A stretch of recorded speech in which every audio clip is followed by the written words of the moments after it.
It turned out that I had a very rare susceptibility to hypnosis that I didn't know about. I felt something change in me. I felt something controlling me. I remember seeing this dark cloaked image with a bony finger, and he had my parents in a dome, and he said, "You'll never see your parents again." And I remember at one point waking up and noticing that the streetlights were his eyes. And I felt that presence of that force once again.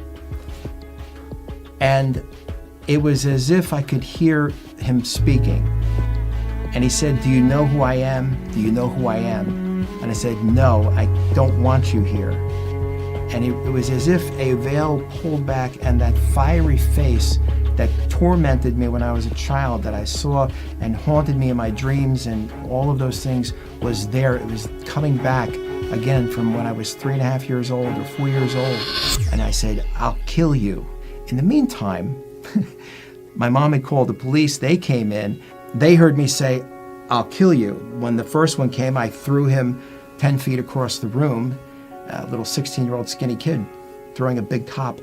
So they knew something was up. I didn't know where the power came from, but it was something that definitely got their attention. And they took me to the hospital, and they were trying to figure out what it was. It was so unusual and so different. They had never seen anything like that. We were in synagogue on Friday nights and on Saturday mornings, and it was always a part of our life. We were helping to meet the minyan for the Mincha Marav service, and it was wonderful. And all I wanted to do was do something that would please God. But I wondered, what about the relationship with God? When I see in the scriptures, when it talked about Avraham and Yitzchak and Yaakov having a relationship, an intimate relationship with God, I said, how come we don't have that?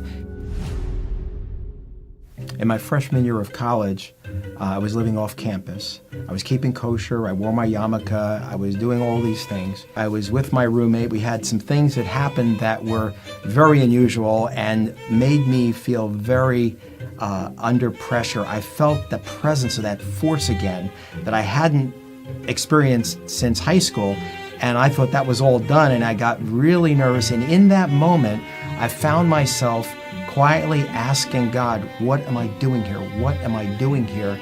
And then it came up in that process, the issue with my roommate about Jesus. And I thought, oh, gosh, it's a setup. This is crazy. I said, God, if Jesus is real, I couldn't even say the name. It was so anathema to me. And as I said it, I felt something stirring up and rising up in my stomach. And I thought, whoa, what is this? And I tried it one more time, and it happened. I said, you know what, I don't know what this is, but I'm going to sleep. So the next day, my friends asked me, and my roommate and his friends asked if I wanted to go to church with them. And I said, what do I want to go there for? And inside something said, you need to go there. There's something I need to see. I just knew I had to be there, but I had never been in a church, and it was the last place I would have thought to go. Kind of thought they believed in 3 gods, spoke Latin in church, and hated Jews. And so I assumed Jesus was the biggest anti-Semite of them all, because that's the one they claimed we killed, and that was the one that they claimed was at the forefront of everything they believed. But at the end, they did an altar call, and 2,000 people, about 100 people went forward. And then he said, there's one more person that wants to come forward. And nobody went forward. And I started to think, yeah, I think it's me. And then he says from the front, you know who you are. I said, yeah, but I can't do this. He says, you can do this. I thought, is he reading my mind? And all of a sudden he says, I'm not a mind reader, but I'm just saying what God tells me to say.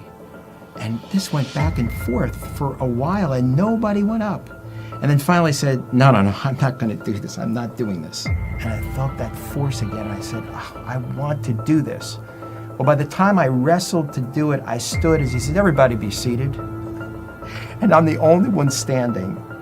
And I could just feel everybody looking at the one guy standing.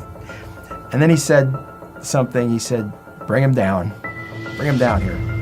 It took 6 people to get me to the front. All of a sudden, I was praying with him in a chair, and I felt again this rush and this flush of electricity. So I knew it wasn't a man. I knew there was something there. There were no wires, there was nothing. I knew something supernatural had happened. And when I looked around the room, I thought they whitewashed the place. I thought, who painted the building? I mean, it just seemed different. It was as if the scales of my eyes were removed and everything looked different. I didn't understand it, but I couldn't deny it. A couple of days later, I was on the phone with my mom. And in the conversation, she said, Jan, you sound so happy. You sound so at peace. What is different? She said, well, what is it? Maybe I can do it. I said, well, I wish you would, but I don't think you want to know this. She had scheduled for me to see rabbis. She had scheduled for me, I'd say 5 different rabbis, a psychiatrist, a psychologist.